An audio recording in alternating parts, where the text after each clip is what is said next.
Hello BookTube, my name is Elizabeth, and welcome to Book Babble.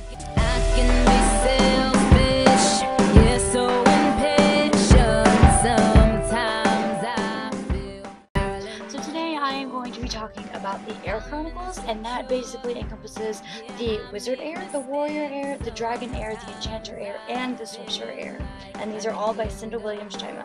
So basically this book series is what we call an urban fantasy, which takes place in modern day times, but it has fantastical themes to it. The most popular urban fantasy book that most people know of is Harry Potter. It takes place during present day, but it's got fantasy, magic, dragons, things like that. It's the same concept. And the main premise of all 5 of these books is that there are 5 magical guilds. There's the Seers, the Wizards, Warriors, Enchanters, and Sorcerers. And each one of them has a magical ability, but they're different from each other. So basically the Wizards are spellcasters. The Warriors are just magically fit and strong and are made to kill things and be in battle. The Seers can tell the future. The Enchanters have a magical ability to be able to convince people to do whatever they want, basically, and they're very enchanting and they can talk you into pretty much anything. And the Sorcerers are people who work with things. They can make potions and magical talismans and magical swords and poisons and things like that. They work with physical items. The entire series is a companion series, which basically means that you can read one book without reading the rest of them and not be confused. So all in all, technically I can read this 3rd book, The Dragon Heir, without having to read the first 2 or the last 2 books and not be confused. Now, after reading the entire series, I can see how that would work, but I don't think that it is a good idea. I think that in order to really get everything out of the series that you can, you should read all 5 books, because I tried to read them as if I had not read any of the other books. Does that make sense? So I would be reading through the book, and I would be like, if they said this and I hadn't read the first book, I would have no idea what they're talking about. So there are things that, get explained at some point during the book, but for like the first half of the book, you don't know what they're talking about. So I feel like in order to really understand the entire series and really take everything that you can from it, you would have to read all the books in order.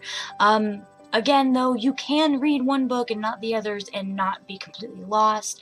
The other things is that the endings, every single ending except for the last book, I felt like I needed to read another book. It didn't end and I wasn't satisfied. It always left you on sort of like a cliffhanger, and you knew that there was something coming up next. So at the end of every single book, I wanted to read the next one. I feel like a companion series, in order to be a good companion series, you should have everything explained so you're not lost, and at the end of the book, you should feel like there's an actual ending, and there's not a continuation of the story. So as a companion series, I don't necessarily agree with that. I think that this is actually just a regular series, but it was advertised as a companion series, so, hey, I can see how it has companion series elements because each book is from a different person's perspective. So let me try to give you a brief explanation and review of each one of the books. This video is already being really long, so I'm going to try to make it as short as possible. So the first book is from the perspective of Jack, who is a warrior. He doesn't know that he's a warrior in the beginning, and this really has that first book syndrome where it's laying the facts of the world and you're getting introduced to the different characters and the different rules and the different plot themes of this world. And while I didn't feel like it was just fact dropping the whole thing, I did feel like by the end of the book that I had a really good sense of what this world was about and the different themes and the different conflicts that go on in this world. I really enjoyed this one. I gave it a 4 out of 5 stars. The next book is The Wizard Heir, and this one is from the perspective of Joseph. And in the beginning, he is like a troubled kid, and he keeps getting kicked out of boarding schools because of like magical accidents, and he thinks that there's just coincidences because he doesn't know that he is a wizard. So basically his guardian sends him to this other boarding school called the Havens. Basically it is for troubled kids, and there are a lot of wizards at this school, so the headmaster of the school basically takes wizards under his wing and teaches them, you know, the ropes and everything like that. There are a lot of non-magical guild students there, and there's just a couple of magical people in the school, and there's a bunch of twists and turns. I don't want to give too much away, but the characters from the first book, by the middle to the end of this book, they start showing up, and you can see the characters that you really fell in love with from the first book. But it's, of course, it's a lot less than the first one. Mostly this plot line encompasses Joseph's story and how he is coping with learning about being a wizard and things like that. Book number 3 is The Dragon Heir, and this book is from the perspective of Jason. And Jason was one of the students at the Havens from the second book. This is the book. I really feel like the first 3 books could be a series on their own, and then the last 2 books could be like a duology on their own. So I feel like this book gave the most when it came to a good ending, and you could feel like it was, you were finished and you could move on and go on to a completely new story and be okay with that. This is probably one of my favorite ones of the entire series. It really rounds out the entire series well and answers a lot of questions that you've been asking throughout the series. I gave this one a 4.5 out of 5 stars. And I'll give some away. This is like the Harry Potter and the Order of the Phoenix book in this series. Where people start dying and you're just like, oh my god. You never think that that's going to happen in the series that you're reading. I don't know. I feel that way. I feel like, oh, I love this character and nothing's going to happen to them, and bam, they do. It sucks. This one really gives you a good, like, rounded out ending, and you could probably move on. If you didn't want to read the last 2 books, you probably could with just this book. So yeah, I gave this one a 4.5 out of 5 stars. The next book in the series is The Enchanter.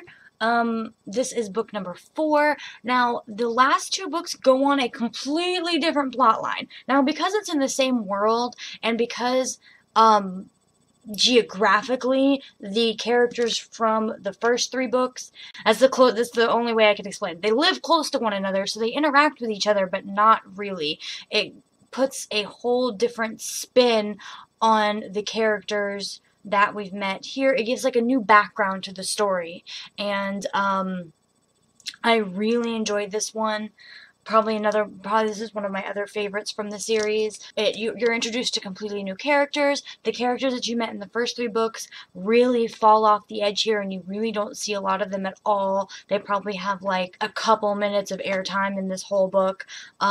You still hear about them and stuff like that, but they really don't have much dialogue or anything like that. But you meet new and exciting characters. It gives you a new perspective on the world itself, and it really widens the world for you. You really feel like in the first 3 books that the world is this small little area, and now that we have the last 2 books, it really widens it, and the world gets bigger and more interesting, and there's more characters, and it gives a background to the story. There's a lot of talk of what happened before before the warrior heir and all that stuff. So I really enjoyed this book. It's very interesting. This is my favorite cover of the whole book, too. I don't know, the purple and the sword, I liked it a lot. Really interesting book. I gave this one, again, a 4.5 out of 5 stars. The last book in the series is The Sorcerer by Cinda Chima. And this one, again, is from a bunch of different people's perspectives, which is different from the first 3 books, where it's from one person's perspective throughout the whole book.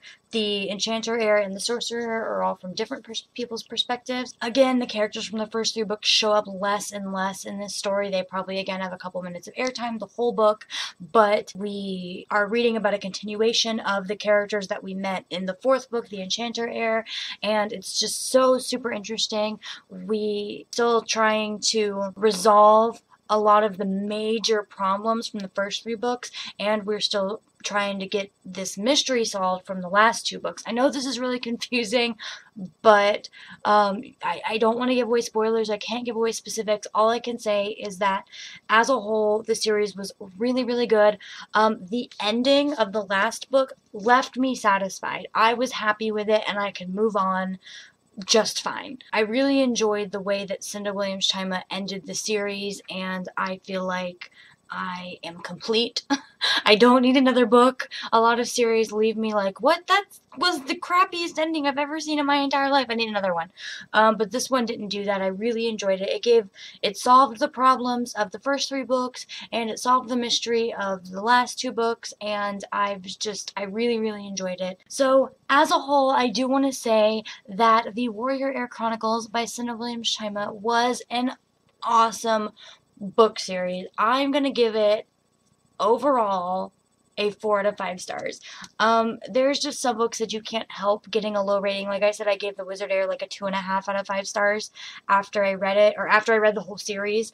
And you just can't help that. You know, it suffers from middle book syndrome, and it's kind of like connecting the themes from all the different books, especially with a companion novel series. It's just so difficult to connect the major issues when it's not surrounded by the same characters from each book. But I really enjoyed the whole series, and I would love to know if you guys have read this series and what your thoughts on it. If you haven't read the series, definitely go give it a try. I really, really enjoyed it. Thank you guys so much for coming to my review of the Heir Chronicles. If you enjoyed this, please do not forget to like, comment, and subscribe, and I will see you guys next time. Bye.